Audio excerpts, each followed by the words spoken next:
Technology's changed in the last 3 or 4 years. It's going to change again, and significantly, presumably, before we get to 2020. Is any sort of legislation that is finally agreed, assuming it is, now going to actually be applicable by 2020? Well, this is a very relevant point. In particular, we're talking about the Energy Efficiency Directive and the compromises that may or may not come out of there.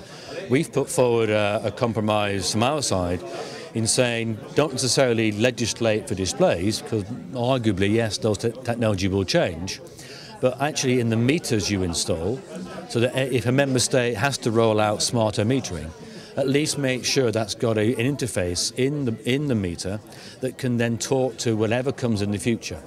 And we've said if it's based on a current European standard for that interface, then at least there's a fair degree of future-proofing of that technology, and also the cost of doing that will be marginal in comparison to what they're doing already. There's certainly benefit in having some standardisation of the technology, but I think we'll never get to a situation where we'll have complete standardisation of all this equipment.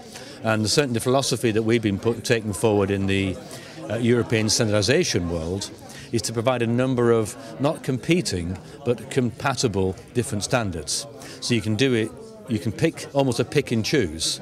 That if you want to go for a full set of functionalities, there are standards available at European level that allow you to do all those, or you can pick out a lower number of functionalities. And that's the philosophy that's been adopted, which provides, say, the right level of standardisation without saying everyone has to do the same thing.